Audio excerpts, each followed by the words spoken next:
আল্লাহ তাআলা বলছেন ওয়ালাকাদ আতাইনা লুকমানাল হিকমা, আমি লোকমানকে জ্ঞান দান করেছি।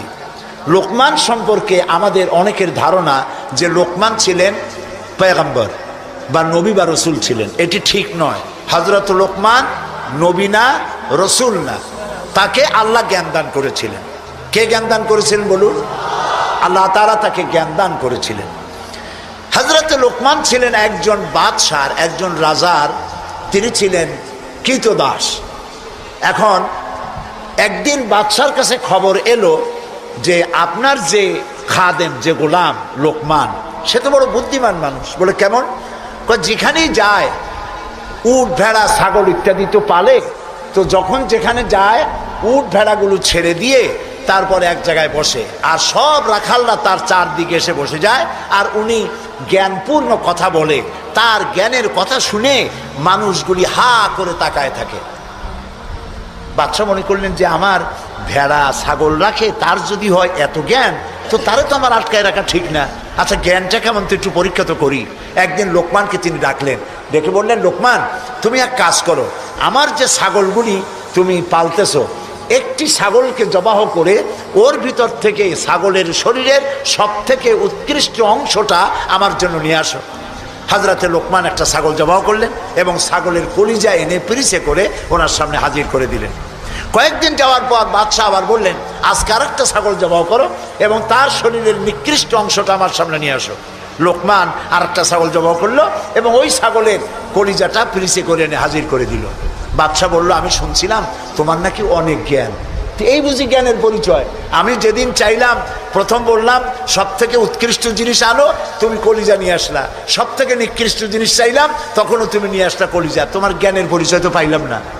লোকমান বললেন, হযরত লোকমান হাকিম বললেন, জাহাপানা, আপনি আমার মধ্যে জ্ঞানের পরিচয় কি পেয়েছেন পান নাই সেটা বড় কথা না। বড় কথা হলো এই, শুধু মানুষ না, প্রত্যেক প্রাণীর মধ্যেই আল্লাহ তাআলা একটা জিনিস দিয়েছেন। সেই জিনিসটা যদি ভালো হয় তাহলে প্রাণীটা ভালো। অর্থাৎ মানুষের মধ্যে, প্রাণীর মধ্যে ভালো যদি কোনো জিনিস থাকে তার নাম দিল, তার নাম কলিজা। আর খারাপ যদি কোনো জিনিস থাকে তার নাম দিল, তার নাম কলিজা। এখন লক্ষ্য করুন, লোকমান যে কথা বললেন 1000 বছর আগে, নবী করিম সাল্লাল্লাহু আলাইহি সাল্লাম 1000 বছর পরে পৃথিবীতে এসে সেই একই কথাই বললেন। একই কথাই বললেন। রাসূল কি বললেন? আল্লাহর নবী বললেন, ইন্না ফিল জাসাদে মুদগাতান, মানুষের শরীরের মধ্যে এক টুকরা গোশত আছে। গোশত টুকরা ভালো, গোটা শরীর ভালো। গোশত টুকরা খারাপ, গোটা শরীর খারাপ। আলা ওয়াহিয়াল কালব, সেটা হলো হৃৎপিণ্ড, সেটা হলো কলিজা। তাহলে লোকমান যে জ্ঞান পাইছিলেন, যে জ্ঞানের দ্বারা তিনি এই কথা বললেন, সেই জ্ঞানটা কার ছিল? বলেন কার? আর রাসূল যে জ্ঞান পেয়েছিলেন সেই জ্ঞানটা কার? কাজী আল্লাহর পক্ষ থেকে যে জ্ঞান আসে সেই জ্ঞানের কথা একরকম হয়, কিন্তু বুদ্ধিজীবী, দার্শনিক, তাদের কথা এক হয় না। বিজ্ঞানীদের কথাও এক হয় না। বিজ্ঞানের তো একটা থিওরি এরকম আছে যে বিজ্ঞানের কোনো থিওরি ফাইনাল নয়। বুদ্ধিজীবীদের কথাই ধরুন, কার্ল মার্কস বলেছেন মানুষ পেট সর্বস্ব জীব। আলফ্রেড বলেছেন মানুষ সেক্স সর্বস্ব জীব। আবার ডারউইন এসে বললেন, এগুলি তোমরা যা বলো একটাও ঠিক না, মানুষ মোটে মানুষই না। বলে মানুষ কি? মানুষ হলো বান্দর। তো চিন্তাবিদ, বুদ্ধিজীবী, দার্শনিক, তাদের কথায় মিল নাই, নবীদের কথায় মিল আছে না নাই? বলেন, জোরে বলেন, আছে না নাই? আপনি কি এইরকম একজন দুইজন নবীর খবর জানেন? এক নবী বলেছে আল্লাহ এক, আর একজন বলেছেন বেশি হইতে পারে, নাউজুবিল্লাহ। শুনেছেন এরকম? একজন বলেছে মৃত্যুর পরে আরেকটা জীবন আছে, কবর আছে, হাসর আছে, বিচার আছে, সিরাত আছে, মিজান আছে, বেহেশত আছে, দোজখ আছে। আর এক নবী বলছেন নাও থাকতে পারে। এরকম হয়েছে? হয় নাই। আদম আলাইহিস সালাম থেকে মুহাম্মদ সাল্লাল্লাহু আলাইহি সাল্লাম পর্যন্ত সমস্ত নবীদের কথা কয় রকম? স্লোগান কয়টা? সব নবীদের স্লোগান একটি, আর তাদের সবার কথা এক। কারণ তাদের কাছে যে কথা এসেছে একটি অফিস থেকে এসেছে। অফিসটা কার? চিল্লায় বলুন। সমস্ত নবীদের স্লোগান এক ছিল। আদম আলাইহিস সালাম থেকে শুরু করে বিশ্ব নবী মুহাম্মদ রাসূলুল্লাহ সাল্লাল্লাহু আলাইহি ওয়াসাল্লাম পর্যন্ত সব নবীদের স্লোগান ছিল লা ইলাহা ইল্লাল্লাহ, লা ইলাহা। লা ইলাহা ইল্লাল্লাহু মুহাম্মাদুর রাসূলুল্লাহ। সুতরাং দেখা গেল আল্লাহ রাব্বুল আলামিনের থেকে জ্ঞান যারা পায় তাদের কথার মধ্যে কোনো বৈপরীত্য হয় না। হযরতে লোকমান বললেন, এই যে কলিজার কথা, দিল, কাল, হার্ট, এটা ভালো সব শরীর ভালো, এটা খারাপ সব খারাপ। মন যদি ভালো হয় হাত ভালো কাজ করবে, বলেন ঠিক কিনা? হাত ওজনে কম দেবে না, মন ভালো ওজনে কম দেবে না, হাত খাদ্যে ভেজাল দেবে না। সুস্থ দিল কাকে বলে?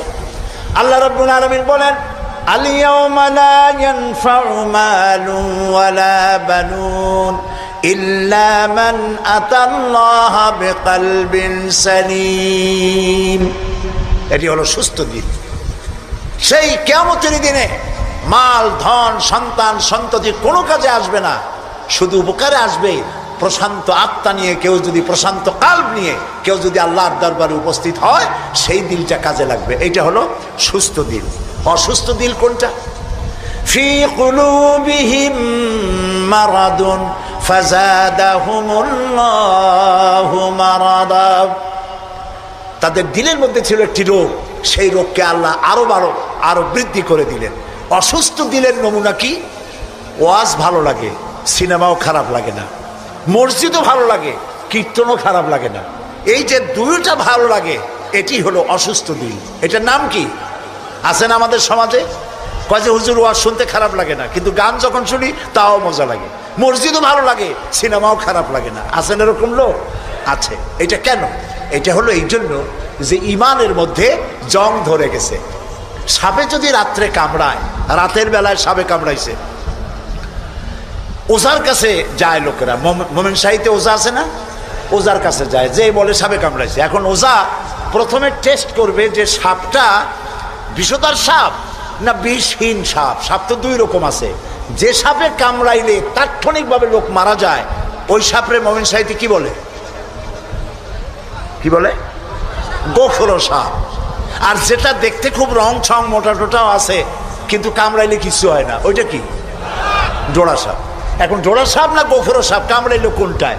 দেখে তো নাই। এটা বোঝার জন্য ওঝা করে কি, সাপে দংশিত ব্যক্তির জিহ্বার উপরে লবণ এবং ঝালওয়ালা মরিচ এগুলো দিয়ে দেয় জিহ্বার মধ্যে।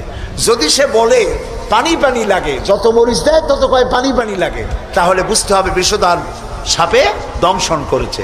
আর যদি সে বলে যে ঝাল লাগতেছে, লবণ লাগতেছে, তাহলে বুঝতে হবে যে লোড়া সাপে কি করছে? দংশন করেছে। এটি হলো সাপ যদি বিষধর হয়, তো বিষধর সাপের বিষে সর্বপ্রথম যে কাজটা করে সেটা হলো জিহ্বার স্বাদকে নষ্ট করে দেয়। মানুষের ইমানের জন্য সব থেকে বিষাক্ত সাপ হলো শয়তান। এ যখন মানুষকে ওয়াসওয়াসা দেয়, আর শয়তানের ওয়াসওয়াসা যখন মানুষ পড়ে যায়, তখন তার ইমানের স্বাদ নষ্ট হয়ে যায়। তখন সিনেমাও ভালো লাগে, মসজিদও ভালো লাগে, ওয়াজও ভালো লাগে, গানও ভালো লাগে।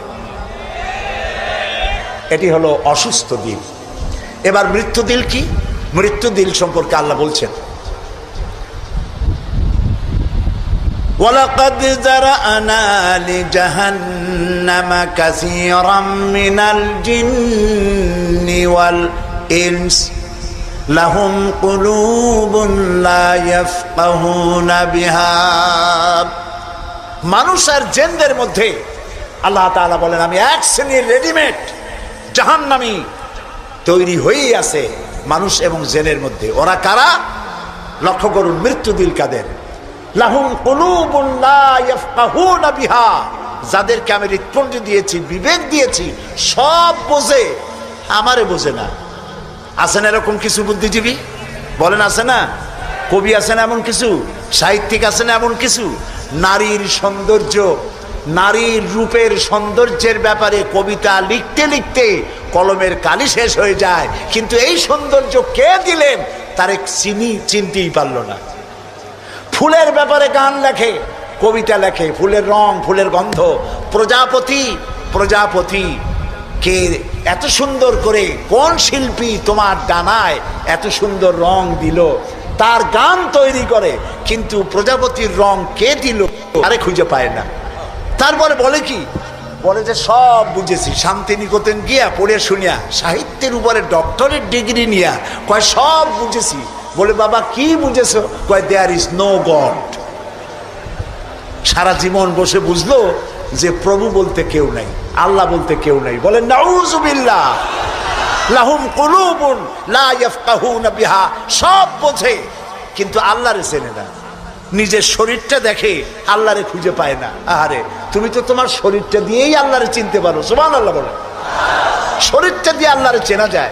এই যে দুটো চোখ, এই চোখ দিয়ে সব সময় আমরা নেগেটিভ দেখি।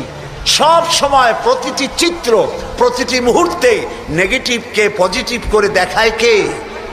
কে দেখায়? সুবহানাল্লাহ। আপনি নিজের অজান্তেই চোখগুলি পলক মারে কেন? আল্লাহ রাব্বুল আলামিন মানুষের কল্যাণের জন্য এমন অটোমেটিক ব্যবস্থা করে তিনি রেখে দিয়েছেন। শহরে, বন্দরে, গ্রামে, নগরে, গঞ্জে বাতাসের ভিতরে পলিউশন আছে, রোগের জার্ম আছে, বাতাসের ভিতরে উড়ে বেড়ায়, অনবরত চোখের ভিতরে প্রবেশ করে চোখ নষ্ট করে দিতে পারে। এই জন্য রব্বুল আলামিন চোখের ভিতরে পানি ধরনের এক রকম মেডিসিন রেখে দিয়েছেন। প্রতি মুহূর্তে চোখ পলক মেরে মেরে চোখকে আল্লাহ তাআলা ক্লিন করে দিতেছেন। শরীরের ভিতরে একটা শরীর দিয়ে আল্লাহকে চেনার জন্য যথেষ্ট। এই শরীরে আল্লাহ অসংখ্য রগ রেশা দিয়েছেন। মাথা থেকে শুরু করে পা পর্যন্ত যতগুলি নার্ভ আছে, সবগুলি নার্ভ ছিঁড়ে ছিঁড়ে যদি জোড়া লাগানো যায়, পুরা পৃথিবী একবার ঘুরে আসা যাবে। সুবহানাল্লাহ কইতে ইচ্ছা করে না? আর যদি পাশাপাশি সাজায় রাখেন, 3 একর জমিন লাগবে একটা মানুষের রগ সাজায় রাখতে। এই রগগুলি দিয়ে আপনি আমি যা খাই, এটাকে বলা হয় কার্বোহাইড্রেট। চাউল, চাউল জাতীয় খাদ্য, আটা, আটা জাতীয় খাদ্য, চিনি, চিনি জাতীয় খাদ্য, আর ডাল, ডাল জাতীয় খাদ্য। এই 4 প্রকারের খাদ্য হলো কার্বোহাইড্রেট। এগুলি মানুষে খাইলে পরে শরীরের ভিতরে এর থেকে রক্ত হয়, এর থেকে পেশাব পায়খানা হয়ে বর্জ্য বেরিয়ে যায়। আর যেটা রক্ত হয়, সেই রক্তটাকে গোটা শরীরে প্রবাহিত করে শরীরটাকে আল্লাহ উষ্ণ রাখেন। সেজন্য এত রগ রেশা দিয়েছেন। এখন এই রক্তগুলিকে মাথা থেকে শুরু করে পা পর্যন্ত পৌঁছে দেওয়ার জন্য আল্লাহ একটা জেনারেটর রেখে দিয়েছেন বুকের মধ্যে। কন্ত বুদ্ধি করে জেনারেটর নামটা কি? মাশাআল্লাহ, বুঝে ফেলেছেন। জেনারেটর নাম হার্ট। সেটা অনবরত সিস্টোলিক অ্যান্ড ডায়াস্টোলিক এভাবে করে সম্প্রসারণ, সংকোচন এরকম করতেছে। চিকিৎসা বিজ্ঞানীরা বলেছেন, মানুষকে মাথা থেকে শুরু করে কাটাকাটি করে সব বুঝেছি, কিন্তু হার্ট এরকম এরকম করে কেন, এর উৎস আজ পর্যন্ত পৃথিবী খুঁজে পায় নাই। এটি এভাবে করে করে রক্ত ছড়িয়ে দিচ্ছে। এখন দেখেন আল্লাহর খোঁজার ব্যবস্থা। মানুষ খাইয়া খাইয়া তারপরে হার্টের মধ্যে চর্বি গিয়ে জমে। হার্টের মধ্যে যে করোনারি আর্টারি, করোনারি আর্টারির মধ্যে গিয়ে চর্বি জমতে লাগলো। হঠাৎ করে রক্ত প্রবাহ যখন বন্ধ হতে থাকে, আর চলতে পারে না, তখন অ্যানজাইনা হয়, হার্টে বেদনা শুরু হয়। এই বেদনা শুরু হলে তাড়াতাড়ি ডাক্তার এনজিওগ্রাম করে তারপর দেখে কতটা নষ্ট হয়েছে। ওইটাকে যদি প্রয়োজন হয় রগ বদলাবার, তখন তাকে বাইপাস করা হয়। বাইপাস করে নতুন রগ লাগাতে হবে। এখন বলেন এই নতুন রগ কোথায়? গরুর রগ লাগাইলে হবে? বলেন, ছাগলের রগ? এখন আল্লাহ রব্বুল আলামিনকে চেনা সহজ। ওই রব্বুল আলামিন এমন সুন্দর ব্যবস্থা রেখেছেন, কারো যদি বাইপাস, ওপেন হার্ট সার্জারি করার যদি প্রয়োজন হয়, রগের যদি 2-4টা রগ যদি লাগে, আল্লাহ রাব্বুল আলামিন মানুষের হাতের মধ্যে, পায়ের মধ্যে স্পায়ার পার্টস কতগুলি রগ রেখে দিয়েছেন। ডাক্তারেরা পা থেকে, হাত থেকে সেই রগগুলি নিয়ে হার্টের ভিতরে ওই রগ লাগিয়ে দিয়ে নতুনভাবে আবার রক্ত সঞ্চালনের ব্যবস্থা করে দেয়। যালিকুমুল্লাহু রাব্বুকুম, এই হচ্ছে তোমাদের রব। সুবহানাল্লাহ বলেন। ইনি আল্লাহ যিনি এই ব্যবস্থা করেছেন। কিডনি লাগে একটা মানুষের জন্য কয়টা? না না, 2টা লাগে না, কিডনি লাগে একটা, কিন্তু আল্লাহ তাআলা দিয়েছেন কয়টা? 2টা। একটা যদি অকেজো হয়ে যায় তো আরেকটা দিয়ে যেন কাজ হয়। লক্ষ্য করুন, আপনার মেমোরি, আপনার মগজ, আপনার ব্রেন, যে ব্রেনটা, যে মগজটা মাথার মধ্যে আছে, এই মগজের মধ্যে রয়েছে অসংখ্য সেল, কোষ, CELL, অসংখ্য কোষ। মেমোরি কোষ, বুদ্ধির কোষ, শোকের কোষ, সুখের কোষ, অনুভূতির কোষ, মানে আপনার জন্য, এরপরে ডাটা ইনফরমেশন রক্ষা করার জন্য কোষ। অনেকগুলি সেল আছে। মেমোরি সেল যেটা আছে মগজের মধ্যে, সারা পৃথিবীর সকল ডাটা, সকল ইনফরমেশন, সকল তথ্য যদি আপনার মেমোরিতে আপনি ঢুকান, এই মেমোরি সেলে এত জায়গা, পৃথিবীর সব ডাটা ঢুকাবার পরেও 100 ভাগের 1 ভাগ জায়গা ভরবে না। দেখুন অবস্থা। আপনি বসে আছেন চেয়ারে, অফিসে কাজ করছেন, হঠাৎ করে অনুভব করলেন কে যেন জামা গেঞ্জি ফুটো করে আপনার পিঠের মধ্যে নিডেল ঢুকাই দিছে। কে দিল? কে দিল? ও, তাও তো বুঝে ফেলেছেন, মশা। জামা কাপড় সুদ্ধা নিডেল ঢুকাই দিছে। আপনি কিন্তু টের পাইছেন না? টের পান নাই? টের পেয়েছেন কিনা? এই টের পাওয়ার জন্য আল্লাহ রাব্বুল আলামিন চামড়ার মধ্যে অসংখ্য কোটি কোটি লোমকূপ সৃষ্টি করেছেন। লোমকূপ দিয়ে ঢুকলো, আপনি টের পেয়ে গেছেন। টের পাওয়ার সাথে সাথে এই খবরটা চলে গেছে বুদ্ধির কাছে। বুদ্ধির একটা সেল আছে না ব্রেনে, আপনার ওই যে মগজের মধ্যে, ওইখানে চলে গেছে খবর যে পিঠের মধ্যে একজন ইনজেকশন করতে গেছে। বুদ্ধির সেল সাথে সাথে হাতের উপরে ফ্যাক্স পাঠায় দিয়ে ফ্যাক্স ঠাট করে মেরে দিয়েছে পিঠের উপরে, মশার গোষ্ঠী সাফ হয়ে গেছে। সময় লাগে নাই 1 সেকেন্ডও, সাথে সাথে অ্যাকশন, ডাইরেক্ট অ্যাকশন। সুবহানাল্লাহ। কপালে যদি থাকে আল্লাহরে চিনতে কষ্ট হয় না, আর কপালে না থাকলে শান্তিনিকেতন থেকে পিএইচডি ডিগ্রি করে কাফের হয়ে যায়, মুরতাদ হয়ে যায়, কপাল পুড়ে যায়। এই জন্য অল্পের মধ্যে বুঝতে সহজ, যদি ঈমান থাকে কিসমতে। প্রিয় ভাই সব, আল্লাহ রাব্বুল আলামিন বলছেন লাহুম কুলুবুন লা ইয়াফকাহুনা বিহা, তাদেরকে হৃদয় দিয়েছি, তাদেরকে বিবেক দিয়েছি, সব বুঝলো, আমারে বুঝলো না। তো অনেকে কুত্তা পোষে, এখন কুত্তা পুষেছে, মাহফিলে আসছে একটা লোক, রাত 2:30, 2টা বা 11টার সময় বাড়ি ফিরেছে, কুত্তা টের পাইছে অন্ধকার রাত কে যেন আসতেছে, কুত্তা তার ভাষায় বলেছে হল্ট। এখন বাড়িওয়ালা বলছে এই ডব্লু, আদর করে নাম রাখছে কুত্তার ডব্লু। একটা ধমক দিল, কুত্তায় গলার আওয়াজ শুনে বুঝে ফেলেছে, কিন্তু কুত্তায় গলার আওয়াজ বোঝে না। কুত্তা তো ভালো গরুতেও বুঝে। আপনি আপনার গরুরে ডাক দেন অন্ধকারে, গরু আপনার ডাকের সাড়া দেবে, কাছে আসবে। আসেন এরকম? অন্ধকারে গিয়ে গরুর ডাক দিলে বাড়িওয়ালার ডাকে গরু সাড়া দিয়ে আসে না? বিল দিয়ে আসে না? কুত্তায় থেমে গেল, বুঝতে পারলো এ তো আমার মালিক, আমি তো ভুল করছি। যখন মালিক কাছে আসলো, কুত্তায় লেজ লড়াইয়া গাছ সাথে মিশে মিশে লেজ লড়াইতে লাগলো, তার ভাষায় সে বলতে লাগলো আই এম এক্সট্রিমলি সরি। ও গ্রিন সিগন্যাল, লেজ নাড়াইয়া গ্রিন সিগন্যাল দিয়ে দিল, হুজুর আপনি যাইতে পারেন, স্যার আপনার জন্য দরজা খোলা। কিন্তু এইখানে যদি চোর হইতো আর ডাকাইত হইতো, আর যত বলতো ডবলু থাম, তাহলে সে কি থামতো? গর্দানে কামড়াইতো, না হয় ঠ্যাঙ্গে কামড়াইয়া ঠ্যাং ঠং ভেঙে দিত, ঠিক কিনা?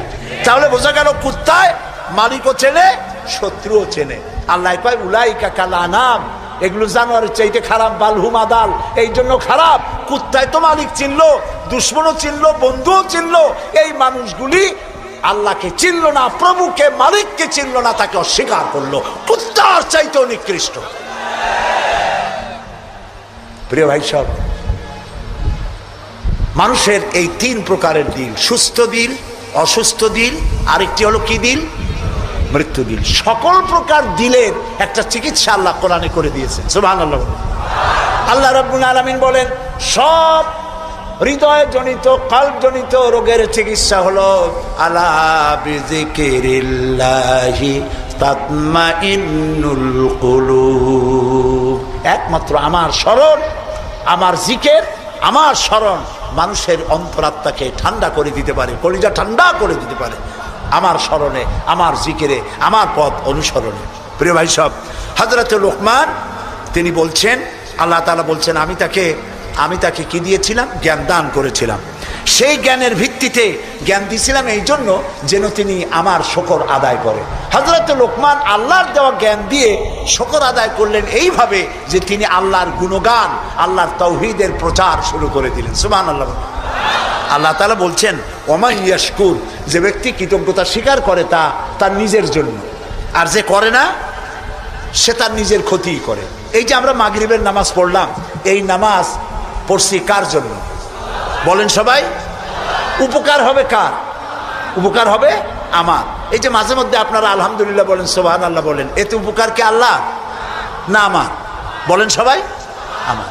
তাম পৃথিবীর এটা এই জন্য যে আল্লাহ তাআলা বিরাটত্ব, খুব লক্ষ্য করুন, আল্লাহ তাআলা বিরাটত্ব, মহানত্ব, শ্রেষ্ঠত্ব এবং মর্যাদার যে স্তরে আল্লাহ তাআলা আছেন, আমরা শুকর করে, প্রশংসা করে, সেজদা করে সেই স্তর থেকে 1 ডিগ্রি উপরে উঠাইতে পারবো না।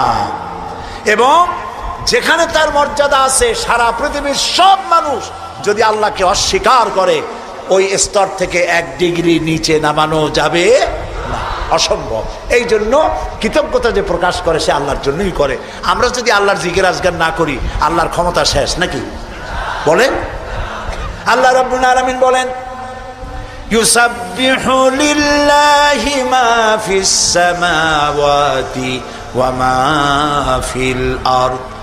আকাশে যা কিছু আছে, জমিনে যা কিছু আছে, এর মাঝখানে যা কিছু আছে, সব আমার জিকির করছে, আমার তাসবিহ পড়ছে।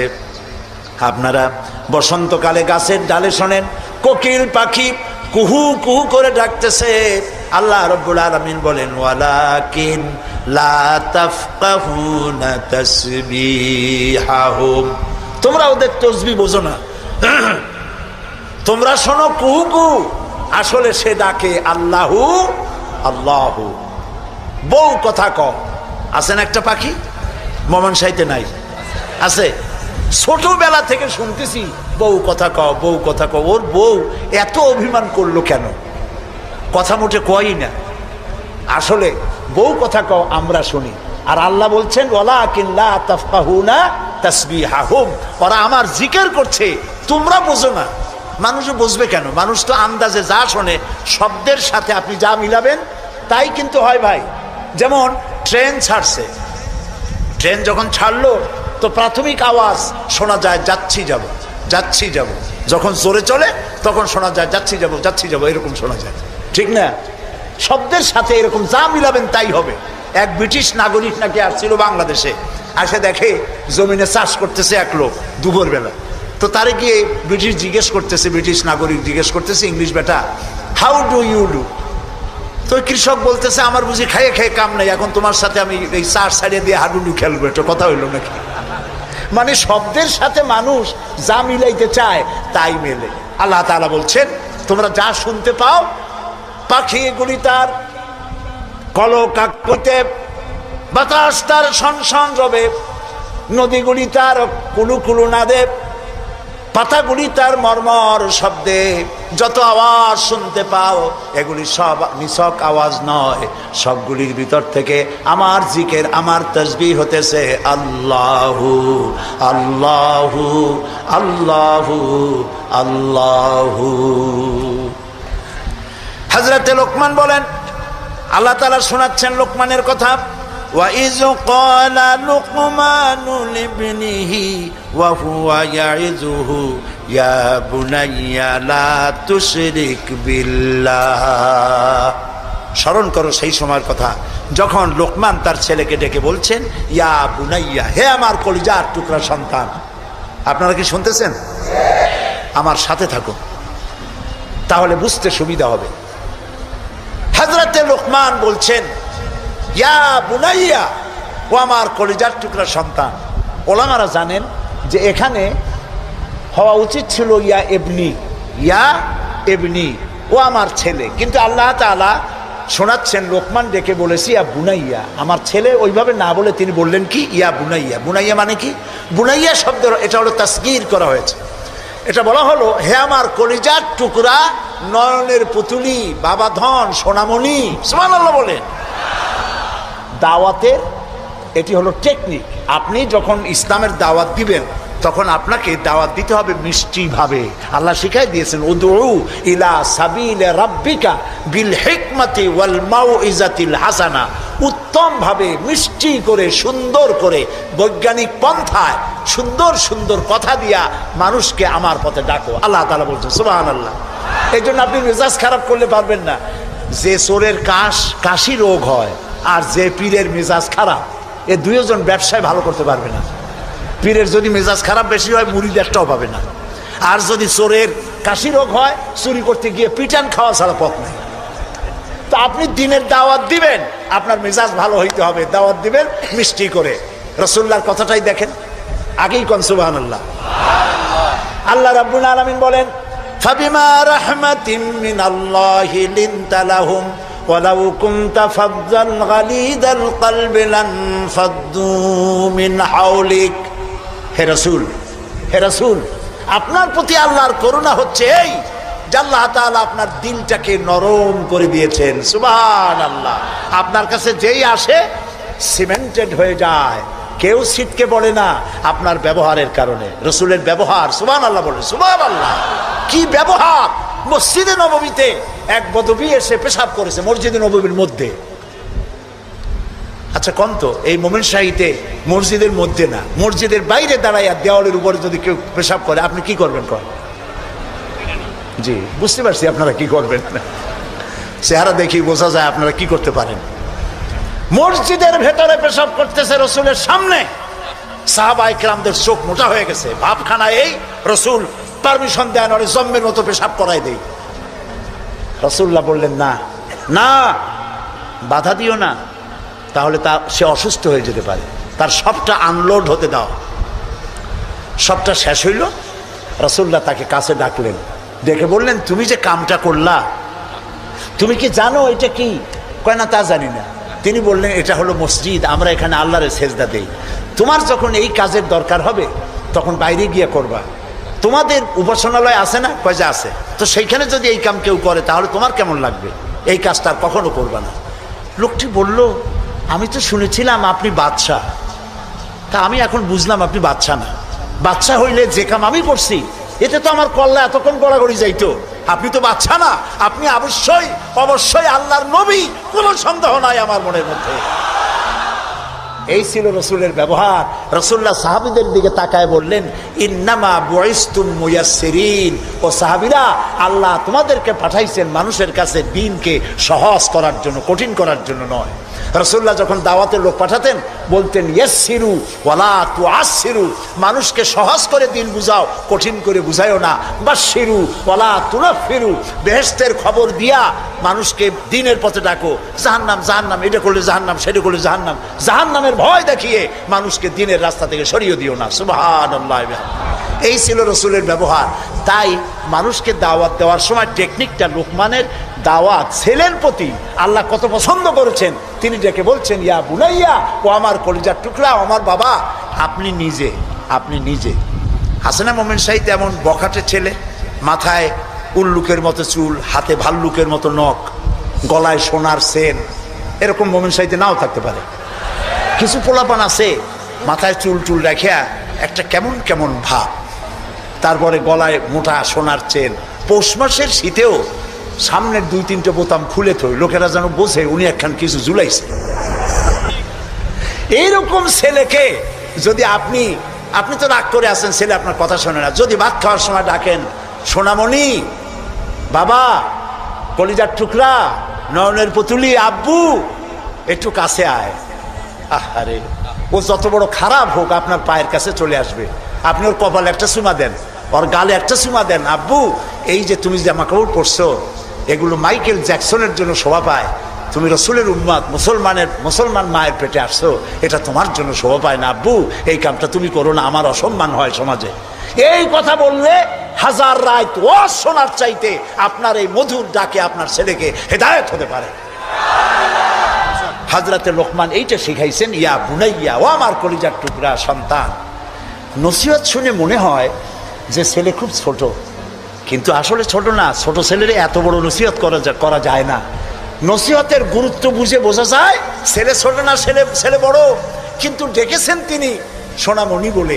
যেমন আমাদের দেশে খোকা আছে, গেদা আছে। আমাদের বরিশালে পিরোজপুরে বাচ্চা ছেলেদেরকে আদর করে ডাকে গেদা, আর বেশি আদর করলে কয় গেদু। মোমেন শাহীতে কি কয়? খোকা কয় না? খোকা বা গেদা কিছু বলে তো বাচ্চাদেরকে? গেন্দা, গেন্দা তো আরো মজা। এখন গেন্দা, জি। তো খোকারে ডাক দিল, এই খোকা, গেন্দু, আরে মেহমান আসছে, একটু চাটা নিয়ে আয়। মেহমান মনে করে গেন্দু বুঝি খুব ছোট, গেদা খুব ছোট। গেদা যখন চা নিয়ে আসলো, দেখা গেল গেদা শুধু ছোটই না, শুধু নিজে গেদা না, কয়েক গেদার বাপও। হযরত লোকমান ছেলেকে আবেগ ভরা মন দিয়ে ডাকতেছেন, ইয়া বুনাইয়া, ও আমার কলিজার টুকরা সন্তান, শোনো, লা তুশরিক বিল্লাহ, আল্লাহর সাথে কাউকে শরীক স্থাপন করো না। জোরে বলেন সুবহানাল্লাহ।